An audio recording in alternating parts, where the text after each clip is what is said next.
Reforma psiquiátrica, luta antimanicomial, álcool e outras drogas, acesso a serviços. Todos estes foram temas do 5º Congresso Brasileiro de Saúde Mental, assunto do Sala de Convidados de hoje.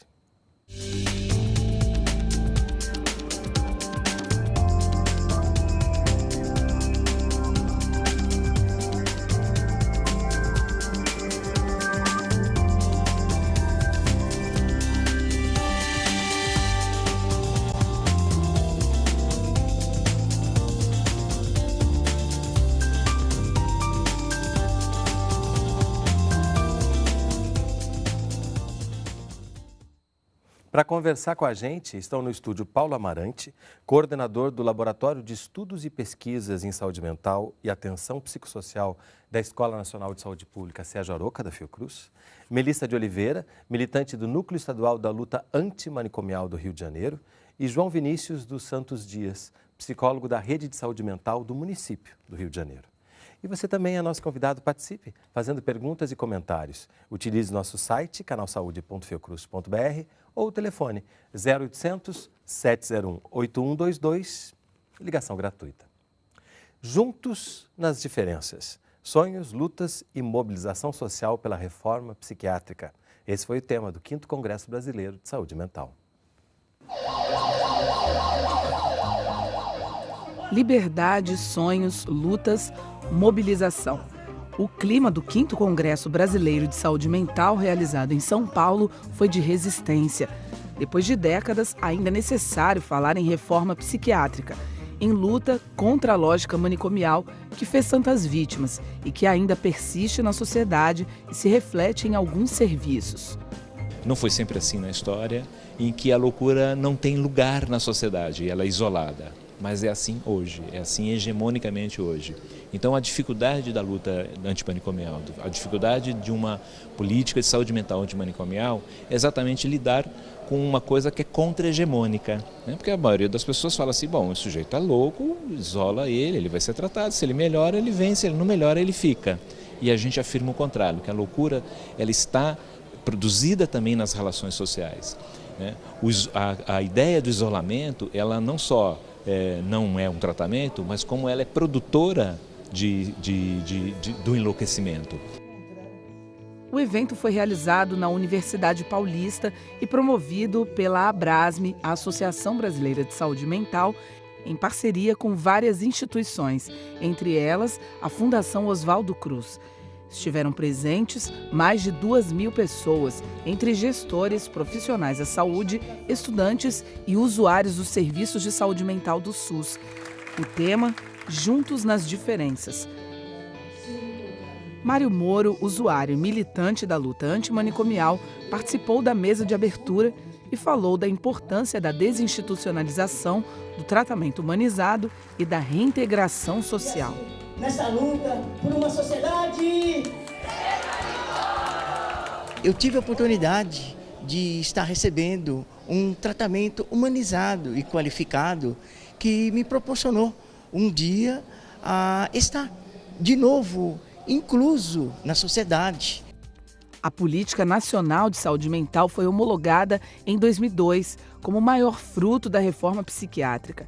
Ela busca consolidar um modelo de atenção aberto e de base comunitária.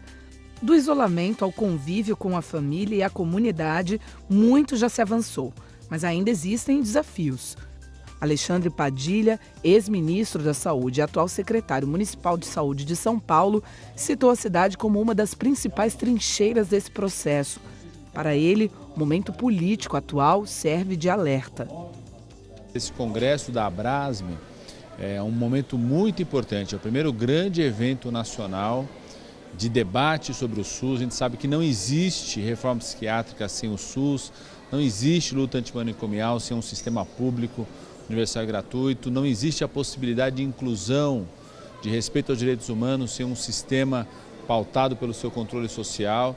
Então é um momento muito importante e rico de debate e de cerrarmos trincheiras de defesa do SUS, de defesa da luta antimanicomial, de defesa do direito das mulheres, de defesa do mais médicos, dos avanços que nós já tivemos, nós queremos avançar ainda mais. Bom, Em momentos políticos mais agudos como esse, todos os momentos são políticos, já dizia a poeta polonesa Wisława Szymborska. Mas agora, em momentos mais políticos como esse, é inevitável a gente começar por aí. Padilha fala, não existe reforma psiquiátrica sem o SUS. Como é que a gente pode entender essa afirmação, até para entender a importância do Sistema Único de Saúde, quando a gente fala em saúde, mas também quando se fala em saúde mental? Porque o SUS é um processo não apenas de uma reforma de serviço, de um modelo assistencial, de otimização da rede. O SUS é um processo de construção de um projeto social coletivo, de participação, de universalidade, de ampliação de direitos. Então, o SUS está na base da reforma psiquiátrica porque ele exatamente traz essa ideia da saúde como direito de vida, de qualidade de vida, de defesa da vida.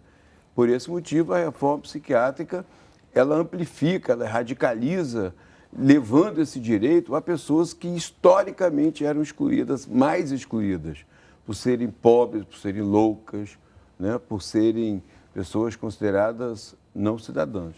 E por que é importante reforçar isso hoje? É importante porque nós continuamos, primeiro porque é um processo. Né? A sociedade sempre, quando nós vemos alguma ameaça de retrocesso, ou algum sinal de retrocesso, que a gente vê vários preconceitos reaparecendo, estigmas, né? Ideias que pareciam superadas, mas não estão superadas. Então, é um processo. A gente tem que estar sempre reafirmando os direitos de diversidade cultural, de sexualidade, né? O direito de participação de pessoas diversas e diferentes, e construindo esses direitos. Não basta a lei, né? A Lei 10.216, que é de 2001, não basta portarias, etc. Você tem que construir nas práticas sociais, cotidianas, essa nova forma de solidariedade, de compreensão do outro e de inclusão. Por isso, apesar dos avanços e das tentativas de retrocessos, a luta antimanicomial continua? Continua. E complementando um pouco, acho que a gente pode dizer que não tem reforma psiquiátrica sem SUS, sem SUAS, sem cultura, sem uma educação pública de qualidade. Né? Acho que quando o Paulo ressalta essa questão de uma reforma psiquiátrica enquanto um processo, né, vale a gente resgatar o lema que tem guiado os movimentos sociais, as entidades que se dedicam à reforma psiquiátrica brasileira, né? Por uma sociedade sem manicômios. Uma sociedade sem manicômios não é uma luta setorial, né? Ao contrário, demanda toda uma mudança de sociedade. E não é qualquer sociedade que contempla uma vida sem manicômios. É preciso que a gente garanta uma sociedade que permita direitos, que permita algumas revisões aí de lugares sociais, como o Paulo bem disse, né? Que a gente se volte às pessoas que historicamente foram excluídas, como os loucos, as loucas, as mulheres, as pessoas negras, as pessoas indígenas, as pessoas com algum tipo de deficiência, né? Porque apenas revendo a sociedade e esse jogo de forças que está colocado e que as exclui, a gente pode falar de uma sociedade sem manicômios. Então, antes de tudo, é sempre um movimento que está pensando a sociedade como um todo. E acho que a atualidade dessa luta teve presente na Abrasme, né? Eu estou lembrando aqui que na plenária final a gente aprova o movimento, aprova uma carta da luta antimanicomial, que em determinado momento a gente firma isso, ainda por uma sociedade sem manicômios, né? E aí passa muito por isso que a Melissa falou, né? A sociedade ainda... Concretamente, ainda existem manicômios, né? E ainda existem hospitais psiquiátricos e ainda não são poucos, né? Mas o manicômio está colocado também de outras formas, em outras relações, né? Nas situações de silenciamento, de opressão, né? Então, essa resistência mais do que nunca é necessária, né? Diante desse cenário tão agudo que a gente está vivendo. E quando a gente observa os avanços da reforma psiquiátrica, é tão bonito ver o protagonismo dos usuários de saúde mental e das suas famílias, sim, que eu acho que isso deixa ainda mais claro como que a inclusão só faz bem a todo mundo. Né? Porque não se pode falar nessa trajetória sem falar dessas pessoas que estavam lá presentes o tempo inteiro, né? E esse congresso, nós estamos no 5º, né? É uma satisfação importante, histórica, a gente vê esse projeto desse congresso. O congresso não é um congresso tradicional, que as pessoas vão apresentar trabalhos. É um momento de construção da política. Por esse motivo, por exemplo, não existe pôsteres, existe rodas de conversa, todo mundo fala, todo mundo participa, e são pessoas que vêm do serviço, vêm da academia, vêm da militância, não só da saúde mental, da saúde, mas dos direitos humanos, de várias áreas. São usuários, são familiares, são profissionais, né? Então, é um conjunto de variáveis, assim, de pessoas que estão ali. Todas as atividades culturais são feitas por projetos de intervenção cultural de usuários, o grupo Encênicos, os grupos de teatro, Cidadãos Cantantes, que é um projeto já de coral cênico, existente há mais de 20 anos em São Paulo, todas as atividades culturais, toda a geração de renda, até o coffee break lá da Sala VIP, cada dia era uma cooperativa de algum local de usuários, é todo um conjunto de prática, de protagonismo, né? De construção, de encontro. As pessoas saem revigoradas, isso é muito assim, gratificante ver. E os outros congressos podiam aprender um pouquinho com esse também, né? Eu sempre falo isso. Agora, pensando em alguns que eu tenho ido ultimamente, né, como isso deve arejar mesmo, né, todas as pessoas que estão participando e fazer com que as coisas evoluam mais, né?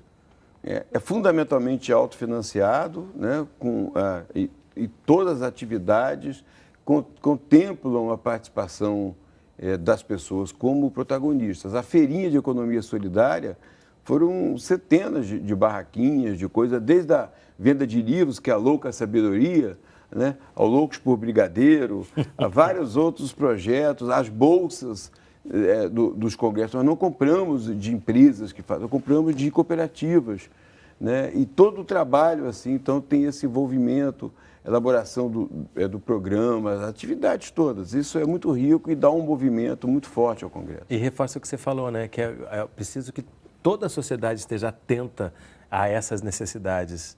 Né? As coisas não são descoladas, né?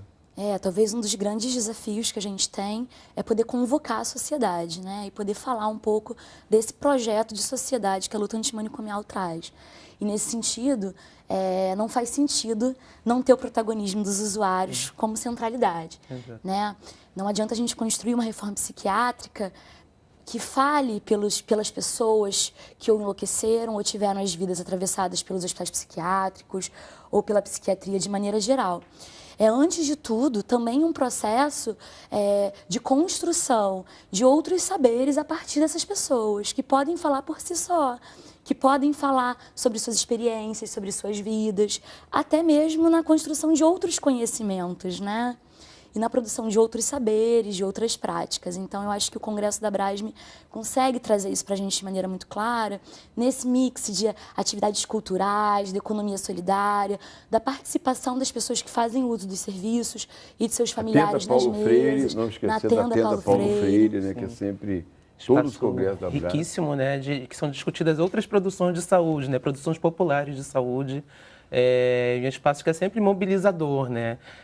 Inclusive, a tenda desse ano, ela teve um dos momentos que achei mais fortes do Congresso, né, que a partir da tenda saiu um cortejo pelo Congresso, né, pautando a questão da cultura do estupro, né, e a gente invade a plenária principal, invade no bom sentido do termo, né, enfim, dezenas de mulheres cantando e, enfim, politizando aquele espaço, né, trazendo para a cena o que está acontecendo na nossa sociedade, né, então...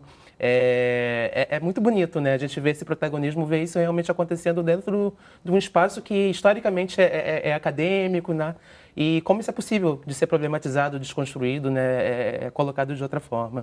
E ele fala na matéria, né, que infelizmente, ainda é contra-hegemônico. Sim. De como, apesar dessa beleza, dessa grandeza que um congresso desse tem, ainda é contra-hegemônico pensar isso. Ainda há muito que se avançar para que a gente tenha isso como o que deve ser. Sim. Né? Sim. Portanto, me parece que é uma luta constante, é uma briga o tempo inteiro. E especialmente em momentos como agora, que a gente parece estar vivendo, a gente está vivendo possibilidades de retrocesso muito importantes, que a gente precisa estar atento, né? Vivemos, segundo Beatriz de Niterói, vivemos um momento muito perigoso na política do país. E nestas horas, os que resistem são os primeiros a serem chamados de loucos. Loucos em sociedades assim são isolados, escondidos, presos. Precisamos estar em alerta e resistir sempre. Queria saber dos senhores quem está à frente da política de saúde mental no do Ministério da Saúde. Maria de Lourdes, do Rio de Janeiro. quem está à frente da política de saúde mental no Ministério da Saúde? Atualmente, a Keila Kikuchi está como coordenadora interina. Ela já fazia parte da equipe de coordenação nacional de saúde mental, álcool e outras drogas, com a saída do Valêncio Wurst, da exoneração do Valêncio Wurst da coordenação, após 123 dias de ocupação e muitas ações, muitas manifestações, muitas mobilizações, a Keila Kikuchi está à frente interinamente. 123 dias. Esse foi um processo muito importante, né, que o movimento da luta antimanicomial e as entidades ligadas à saúde mental mostraram sua força, né, mostraram sua capacidade de ocupação, né. Acho que a nomeação do Valêncio ela acontece no final do ano passado, né, no final de 2015, e realmente foi uma afronta a tudo que a gente vinha construindo no processo de reforma psiquiátrica brasileira, né. O Valêncio foi diretor da maior clínica privada da América Latina, né, que foi a Eiras de Paracambi, um lugar que recebeu várias denúncias de violação de direitos humanos, né, e essa figura é nomeada para assumir a coordenação nacional de saúde mental, né. Então, no dia seguinte, o movimento já estava mobilizado, a gente fez uma série de mobilizações, de movimentações nas ruas do país, né. Aqui no Rio de Janeiro teve uma assembleia muito importante na Alerj, né, com o próprio Valêncios, em que o movimento se colocou de forma muito incisiva, né, contra qualquer tipo de retrocesso na política, né, de saúde mental. E acho que o Valêncios sai exonerado, né, a gente estava comentando aqui, mas acho que isso também é consequência desse processo de luta e resistência que foi feito dentro, né, dentro da coordenação de saúde mental, né, e com uma ação direta realmente contra qualquer tipo de retrocesso. E nesse sentido, acho que vale dizer que a nomeação do Valêncio Wurst representa, de fato, um grande retrocesso, um grande perigo para as políticas públicas de saúde mental. Mostra para a gente quanto os direitos eles não estão garantidos, eles estão sempre em disputa, né? Então, por isso é importante os movimentos estarem sempre atentos. E aí, por isso, também vale dizer que, apesar da nomeação do Valêncio Wurst ser um grande perigo, um grande retrocesso, os retrocessos não começaram daí. Os retrocessos já vinham acompanhando as políticas de saúde mental há um tempo, a gente já vinha sofrendo ataques importantes, como, por exemplo, a inclusão das comunidades terapêuticas, que são espaços religiosos, em sua maioria, que vão totalmente na contramão da política de redução de danos e de todos os avanços voltados para a questão de álcool e outras drogas no Brasil, a inclusão das comunidades terapêuticas na RAPS, na Rede de Atenção Psicossocial, assim como todo um processo de privatização e precarização da rede de saúde mental e da saúde como um todo, da cultura e da própria educação, já representavam retrocessos. Então, eu acho que a nomeação do Valêncio tem sido, né, a gente tem feito essa análise no movimento, o grande auge desses retrocessos e que mostram para a gente como é importante que o movimento, as entidades estejam sempre muito atentas, né? A gente avançou muito, mas é sempre um campo de disputa. E muitas vezes, justamente por causa desses avanços, vêm reações fortes, ataques né? importantes. É preciso estar bem atento mesmo para não... Porque isso que você fala é muito importante, né? Os direitos que nos pareciam conquistados até algum tempo atrás, eles estão sempre em disputa. E, portanto, a gente tem que estar sempre em luta, né? A luta antimanicomial, por isso que a gente começa falando, né? Ela não cessa. A reforma psiquiátrica não se termina. A construção do SUS está sempre em debate. Reafirmando, renovando, né? Resistindo. Então, uma série de questões que vão aparecendo. Essa questão das pessoas que trabalham, então, duas áreas estratégicas do SUS, que é a saúde da família, a estratégia de saúde da família, e a saúde mental, a atenção psicossocial, têm sido sistematicamente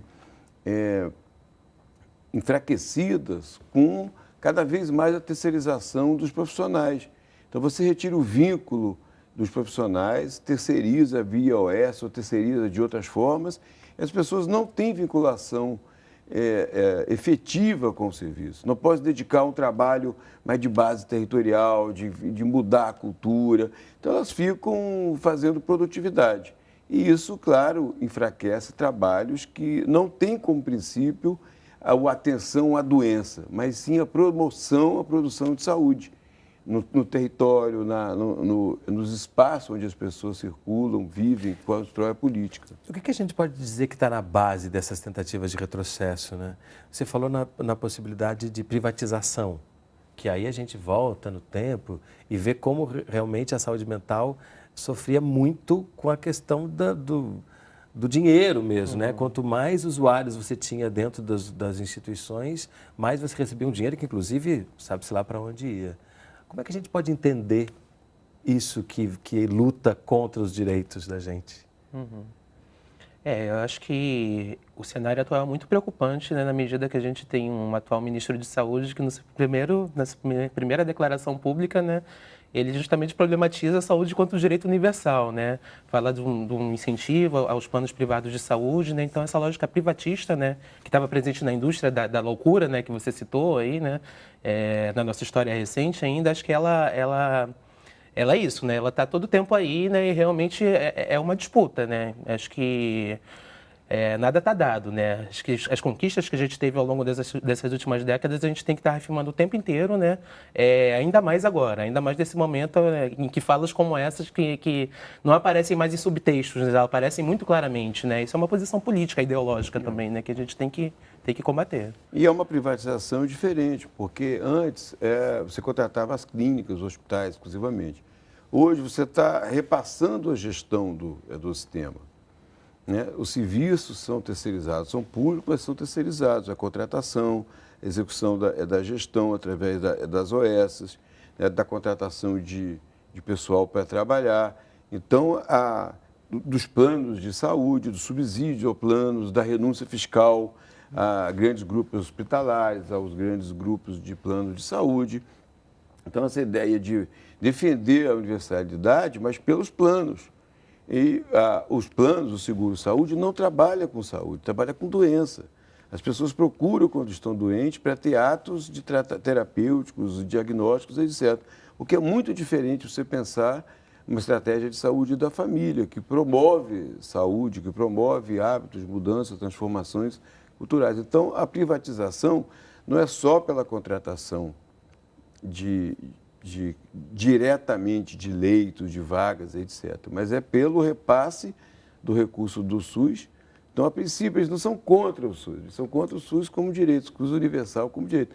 Mas o SUS, para arrecadar, né, e para repassar para os planos, para os grupos hospitalares, etc., as empresas, as OS, né, as cooperativas, entre aspas, dos proprietários do sistema de saúde, isso todos defendem. Como avaliam os serviços de saúde mental, CAPS e outros, e o trabalho em rede? Bernardo Souza, de São Paulo.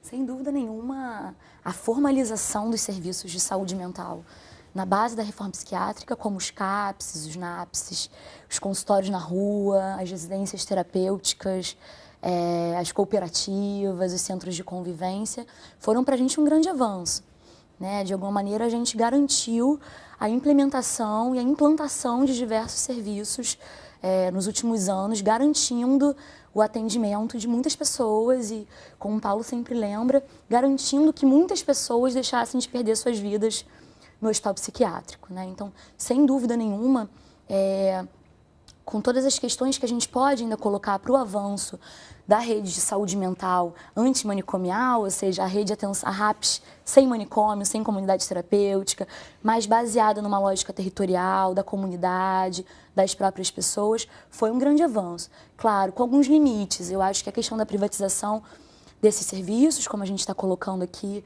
são hoje um grande empecilho para a configuração desses serviços com práticas mais voltadas para a lógica da reforma.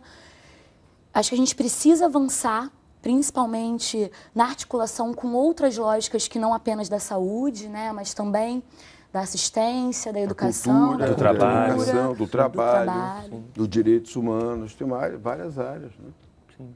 De fato, os CAPs foram um grande avanço, são um grande avanço. Sou um defensor ardoroso, a tal ponto que eu acho que tem pouco CAPs, que eles devem ser muito melhorados, né?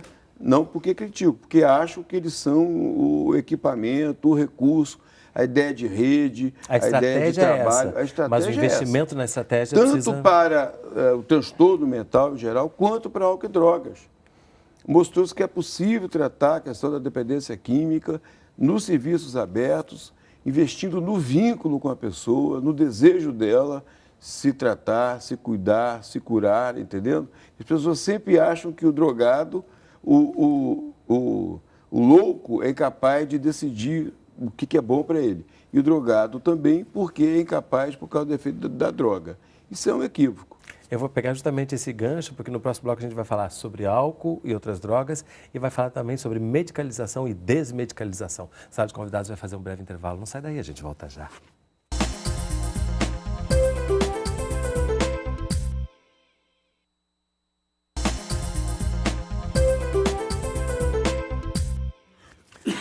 Sala de Convidados está de volta, conversando sobre o 5º Congresso Brasileiro de Saúde Mental. Nossos convidados são Paulo Amarante, coordenador do Laboratório de Estudos e Pesquisas em Saúde Mental e Atenção Psicossocial da Escola Nacional de Saúde Pública Sérgio Aroca da Fiocruz, Melissa de Oliveira, militante do Núcleo Estadual da Luta Antimanicomial do Rio de Janeiro, e João Vinícius dos Santos Dias, psicólogo da Rede de Saúde Mental do município do Rio de Janeiro. E você também é nosso convidado. Participe fazendo perguntas e comentários. Utilize nosso site, canalsaude.fiocruz.br ou o telefone 0800 701 8122, ligação gratuita. Antes de falar sobre álcool e outras drogas, medicalização e desmedicalização, tem duas questões aqui que eu acho que são importantes. Uma vem de Florianópolis, que é Valdicler, que diz o seguinte: o Congresso teve 10 eixos temáticos, entre eles a institucionalização e desinstitucionalização. Qual o panorama em relação a essa questão? Mas eu queria juntar uma outra questão, que é a seguinte. Quem pergunta é Luiz Anúncio de Souza, de Paracambi. Senhores, sou a favor da desinstitucionalização dos que vivem com problemas de saúde mental. Entretanto, alguns precisam ser internados, seja para tratar a crise, seja porque a família não consegue mais dar conta. E nesses casos percebemos uma grande dificuldade de acessar a internação. Queria saber a opinião de vocês. Nem sempre o louco pode decidir sobre si. Eu penso que, primeiro, assim, quando nós falamos em desinstitucionalização, nós não estamos falando em desinternação.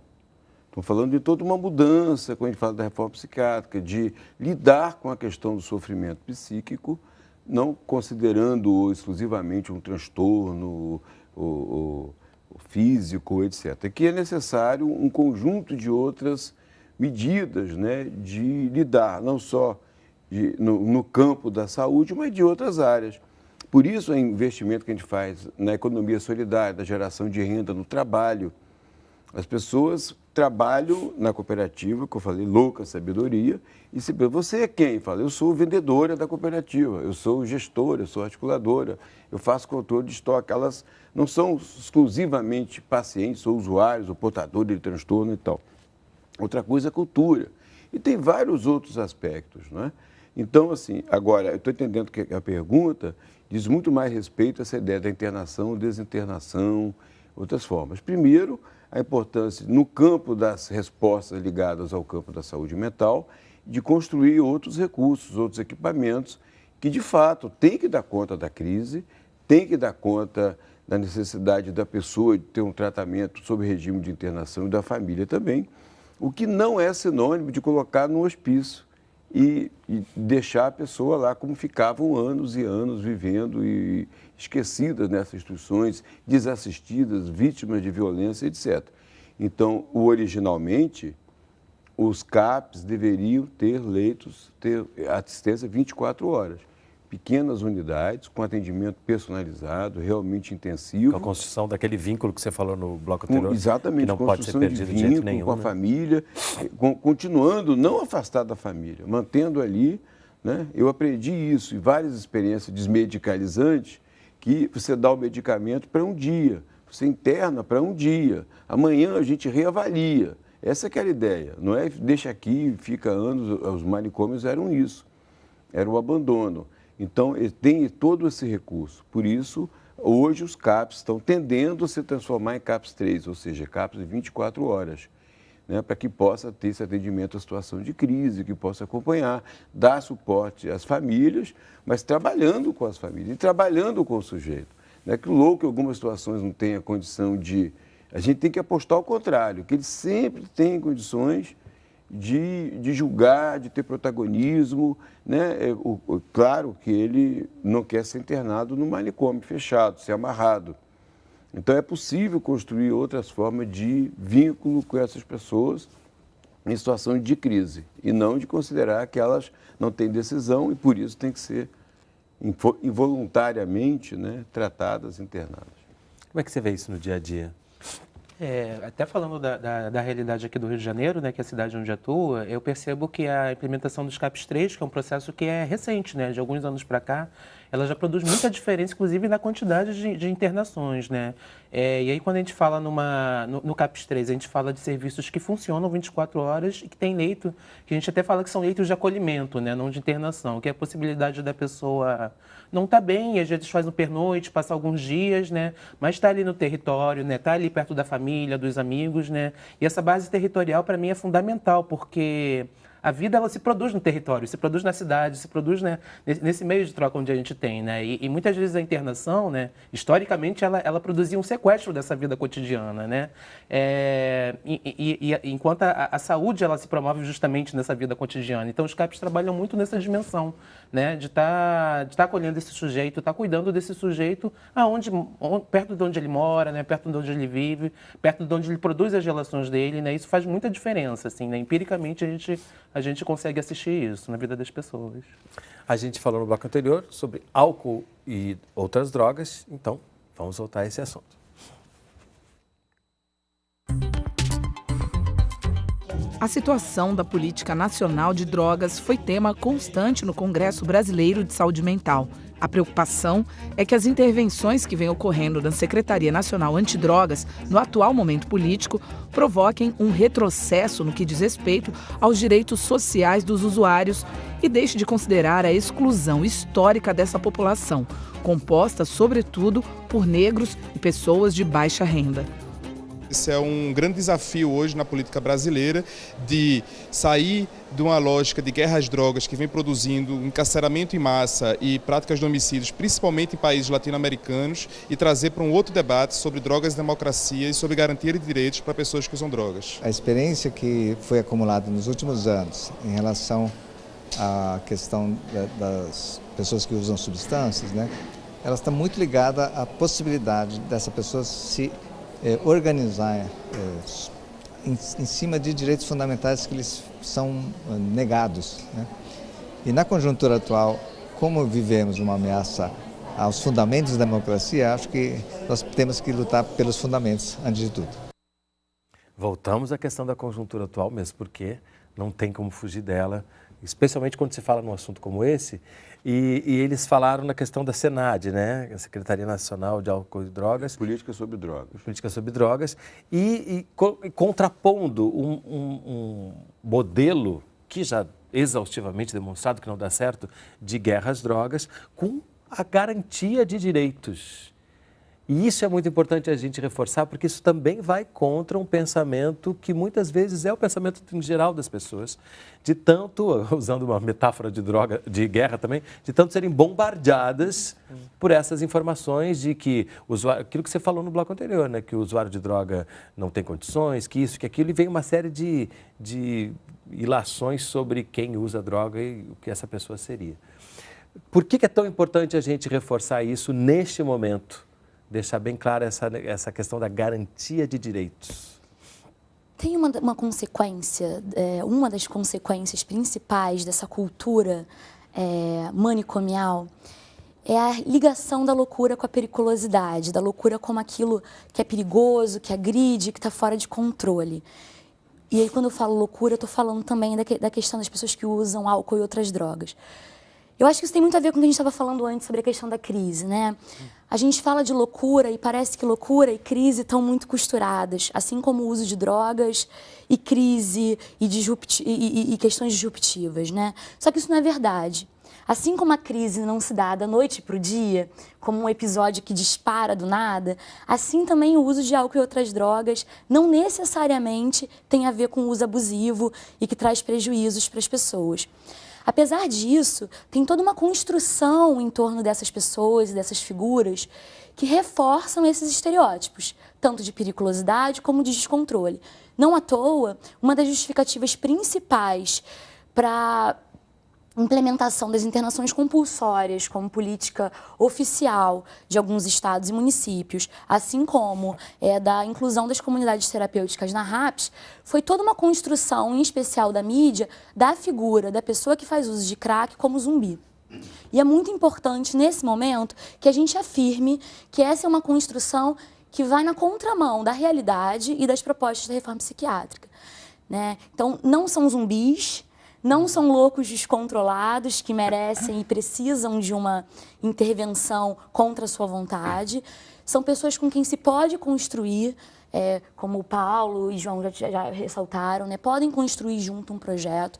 Isso é muito importante para a garantia de direitos, porque é muito importante que a gente garanta o direito dessas pessoas estarem em liberdade, estarem construindo conjuntamente com as equipes o seu projeto terapêutico singular e que elas tenham o direito de estar em sociedade. E é importante que você fale assim, né? Porque é tão eficiente essa imagem que colocaram na cabeça da gente, especialmente quando fala de crack, né? Que as pessoas imediatamente rechaçam qualquer outra forma, outra possibilidade de lidar com as pessoas. Chamam, inclusive, de cracudos, né? Que é uma forma de você desqualificar completamente aquela pessoa. Quase despersonalizar. Ela né? deixa de Não ser vê mais pessoa, uma ela vira um cracudo e zumbi, portanto, alguém que precisa ser retirado do convívio, né? Eu acho que a questão do crack, ela expõe as questões da vulnerabilidade e das desigualdades da nossa sociedade, né? Quando a gente fala de crack, a maioria dos usuários, né, da população que faz uso, a gente vê um recorte muito grande de classe, de cor, né? São pessoas muito vulnerabilizadas, pessoas muito pobres, muitas vezes pessoas em situação de violência, situação de rua, né? E é justamente sobre essa população que, historicamente, a gente age de forma normativa, né? Que é tirando o poder de escolha, tirando a voz, né? E excluindo do centro da sociedade, né? Que a gente vê que é muito das propostas dessas comunidades terapêuticas, né? Que inclusive são apontadas, né, na atual configuração da Senad, né? É importante a gente marcar que a Senad teve uma mudança nessas últimas semanas, né? Assume uma pessoa que foi o chefe de segurança de São Paulo, se eu não me engano, né? Então, uma pessoa que tem uma visão muito conservadora, né, sobre a questão, não só da questão do uso de drogas e, enfim, outras substâncias, mas quanto à própria questão dos movimentos sociais, enfim, né? Uma pessoa que tem perfil conservador que vai estar à frente de uma pasta que teria como missão justamente estar desconstruindo, né, essa lógica de exclusão, né? Então, realmente, a gente tem que ficar muito preocupado, tem que ficar muito atento, né, do que vai ser daqui para frente.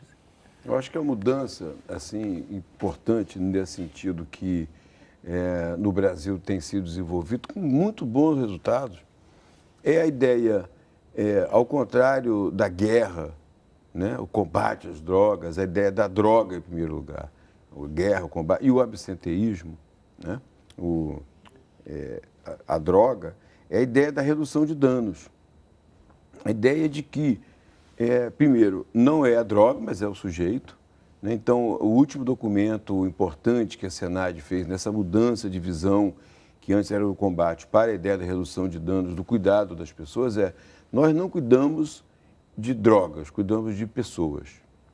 Então, essa ideia de que a pessoa deve envolver-se no tratamento e quando ela aceita, por exemplo, uma seringa, que a redução de danos começou no Brasil, em Santos, mas em outros países, fundamentalmente com AIDS, para evitar que as pessoas usassem a mesma seringa, se contaminassem, outras questões assim. No momento que ela aceita a seringa, ela está aceitando ser cuidada. Então, aquele pressuposto de que é um suicídio lento, alguém que não tem coragem de se matar de vez, usa a droga como uma forma de suicídio prolongado, né? Covarde, não é verdade. Quando ela aceita a seringa, quando ela aceita o cachimbo para não ter infecções, ela está cuidando de si. E depois de algum tempo, isso em vários relatos, ela aparece e pergunta ao redutor de danos, à equipe, se ele consegue um dentista, porque ela quer tratar do dente, que também ela perdeu a qualidade, né, da arcada dentária por causa do uso de drogas, etc. Então ela começa, e outros querem uma roupa, querem uma casa, querem as pesquisas. Quando fizeram as pesquisas, que deu origem, por exemplo, ao De Braços Abertos, que é um dos programas mais interessantes no Brasil, assim como a Atitude lá em Recife, esse programa de redução de danos, as pessoas não queriam um médico, uma internação, elas queriam casa, comida, cuidado, atenção, entendendo? E queriam ser cuidadas. E a redução de danos propiciou isso. Então, com o tempo, as pessoas mudam as suas demandas, vão mudando as suas visões e vão incorporando. E aceitam trabalho, aceitam vínculo, aceitam os seus pedaços. Mas a própria ideia comida. de redução de danos que é revolucionária, porque justamente faz essa inversão, ela sofre muita resistência, né? Porque essa questão de não cuidamos de drogas, cuidamos de pessoas, ela é tão fundamental, porque a palavra droga já vem com tanto peso que é meio que uma justificativa quase para qualquer coisa. Né? Ali tem droga, então pode tudo, pode invadir, pode matar, pode limpar, pode tudo, porque as pessoas associaram a questão da droga com algo que precisa ser combatido e muito combatido. É difícil isso, no dia a dia a gente vê isso falando com as pessoas, né? Como que a droga fosse um ponto final do assunto. Né? Falou de droga, então temos que resolver de outra forma. O que está se colocando aqui é que a droga não é o ponto final do assunto.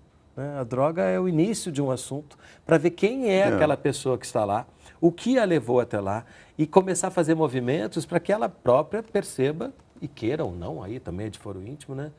Continuar esse diálogo. Isso muda tanto, né? Mas às vezes eu sinto que isso é tão difícil muitas vezes de falar com as pessoas no dia a dia, de trazer essa dimensão. E nesse momento acho que é muito importante a gente estar atento para isso. Né? A gente falava antes da indústria da loucura, o como tem uma grande circulação de economia em torno do hospício, desses espaços asilares, assim como da indústria farmacêutica.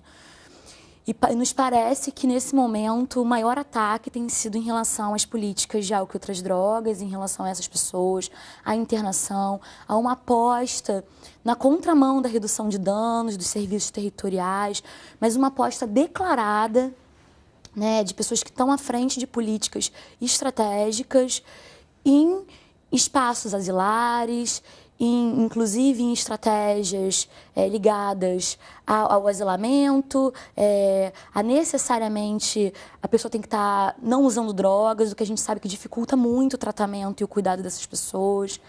Enfim, na contramão de tudo que a gente vem construindo durante esse tempo. Então, eu acho que é muito importante a gente saber dessas experiências, né? Saber que elas dão certo, que elas têm gerado muita diferença na vida dessas pessoas e construído muitas possibilidades, né? E são experiências que estão aí espalhadas pelo Brasil, né? Medicalização e desmedicalização também foi um tema importante do 5º Congresso Brasileiro de Saúde Mental. Uma das questões mais importantes faladas no evento foi a medicalização. Há uma discussão sobre até que ponto há necessidade real de se recorrer a medicamentos nos tratamentos e em que momento essa necessidade não pode estar alimentando os abusos da indústria farmacêutica. Ainda temos uma proporção muito grande da população que tem transtornos mentais leves a moderados, mas que precisariam do uso da medicação e que não têm acesso à medicação. Então, estou respondendo fazendo uma argumentação pelo outro lado.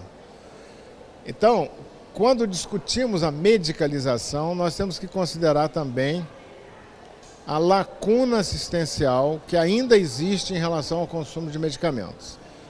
Segundo ponto, quando as pessoas, os usuários, têm acesso à medicação, é preciso assegurar que esse acesso à medicação leva em conta os critérios mínimos da racionalidade terapêutica, do uso adequado de medicação.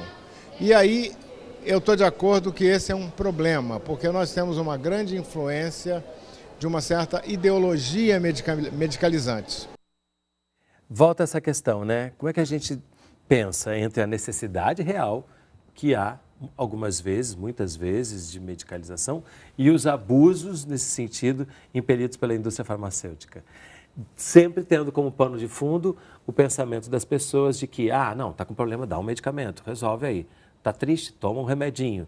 Tá louco? Medica. Como é que a gente pode pensar nessa... Renato, eu gostaria de começar a falar pelo seguinte. Em primeiro lugar, eu gosto muito de distinguir a ideia de medicalização, de medicamentalização. Faça um pouco esse jogo, porque medicalizar não é dar remédio.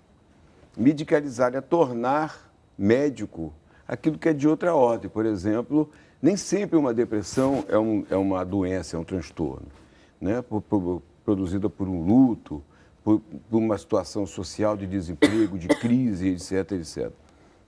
A medicalização, nos ensinou Michel Foucault e Ivan Illich, é você transformar um determinado evento, que às vezes é polissêmico, é plural, tem várias faz parte origens, da vida mesmo, etc., mas em torno de um problema médico. É explicar que é um transtorno de neurotransmissores. Isso bioquímica. é medicalizar um fato. Isso é medicalizar, né? É reduzir a uma... Isso, claro, implica em tratamento. Muito desse tratamento é remédio, mas pode ser eletrochoque. No Brasil se dá muito eletrochoque, as universidades dão muito eletrochoque. Ainda? Muito eletrochoque, porque é doença. E não se pensa como um fato mais complexo, que deve ser tratado, às vezes com medicamento, às vezes sem medicamento. A experiência finlandesa que nós temos acompanhado muito, a de Sotéria, a do diálogo aberto, né? Vários outros, os ouvidores de vozes, várias experiências no mundo tratam o chamado surto psicótico sem medicamento, antipsicótico ou com muito pouco medicamento, às vezes ansiolíticos, tranquilizantes, para que a pessoa não perca o sono, etc., aumente o estresse e tudo mais. Por outro lado, tem terapias ocupacionais, tem psicoterapias, né? Já se provou que a psicoterapia é tão eficaz ou mais do que o antidepressivo, no caso de depressão. Ter outras terapias. O importante é a pessoa sentir-se cuidada, ter alguém que escute, que oriente, etc. O placebo é mais eficaz do que o antidepressivo. E pode ser outros tratamentos, né? Então, desmedicalizar significa também retirar, não ver o fato da experiência, a vida, como exclusivamente doença. O que não significa que também um tratamento, uma psicanálise, uma terapia, é um tratamento no sentido médico. Você pode um suporte. Por isso as pessoas procuram muitas igrejas, procuram muito outros espaços de escuta e de identificação, porque elas precisam de cuidado. Queria lembrar isso. Então, não é só suspender medicamento, é necessário o medicamento. Mas também é necessário a gente reavaliar como estamos usando os medicamentos, na medida que tudo parece doença e tudo que é doença parece que o tratamento é biomédico. Daí o excesso de medicamentos e o excesso de outras terapias invasivas ainda, como eletrochoque, feita por muitas universidades, e ainda outras formas modernas de lobotomia, de cirurgias, né, que são feitas ainda. É bom lembrar que nesse momento está em cartaz em vários cinemas do país o filme sobre a Anísia, que começa justamente, né, deixando clara essa questão do eletrochoque, que ela se opôs radicalmente, né? Então, se alguém puder, tiver o filme passando perto, vá assistir, porque fala de tudo isso que a gente está falando aqui. O que vocês pensam dessa questão agora, já entendida a diferença entre medicalização e medicamentalização?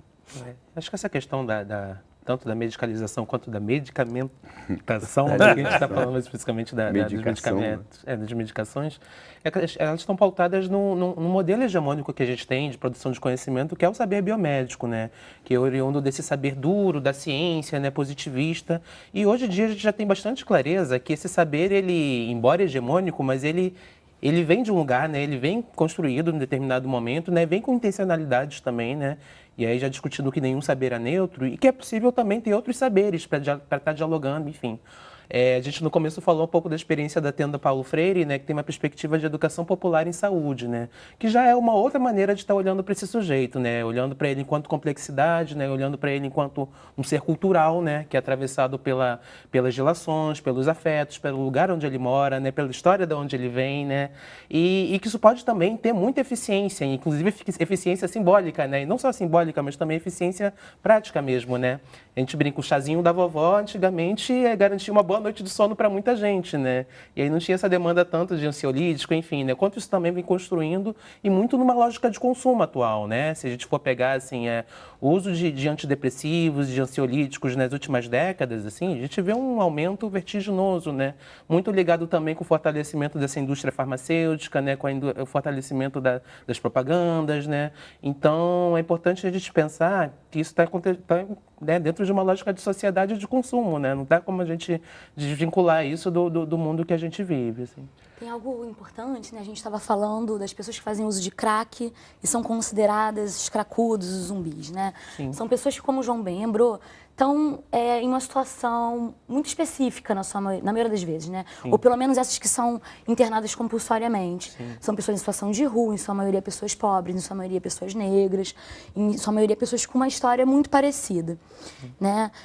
Quando a gente para de olhar para essas situações, quando a gente deixa de considerar que são pessoas que muitas vezes têm uma situação de estar sem trabalho há um tempo, de estar sem casa há um tempo, e reduz aquele estado que as pessoas se encontram na rua e fazendo uso de crack, apenas ao uso do crack, que a gente responde apenas de maneira médica ou de uma lógica médica, né? Isso, por exemplo, acho que fala muito do que o Paulo está dizendo de medicalização, né? Sim. Acho que durante muito tempo, e eu acho que cada vez mais, a gente vem reduzindo questões sociais à lógica médica.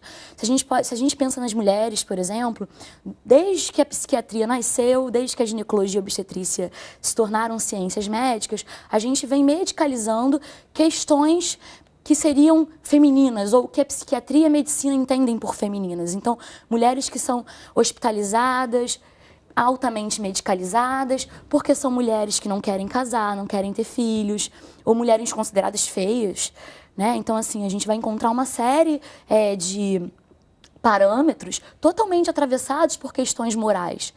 Assim como a gente pode pensar a questão da transexualidade, tão reduzida à questão da patologia, né? Então, se reduz toda uma experiência de vida, uma questão de identidade, a patologização. E aí, obviamente, a resposta, ela vem como uma resposta muito simplória e muito rápida a questões que são, muitas vezes, muito complexas. E aí eu acho que é um pouco disso que o Paulo falou, né? A automedicação é apenas uma dessas consequências. As consequências são maiores, em especial a ausência de outras políticas públicas que acompanhem um certo acompanhamento dessas pessoas. Isso não quer dizer que não tem pessoas que sofrem e necessitam de assistência mais especializada ou mesmo da medicação. Mas mesmo essas, é importante que a gente se volte para elas a partir de um olhar mais múltiplo e não reduzindo suas questões a sintomas, aquilo que precisa ser curado, a uma doença, né? E como se o medicamento fosse o ponto final também, né? Chegamos no medicamento, resolvemos esse assunto. Sim. Aquela pessoa continua com demandas outras que precisam ser atendidas também, né?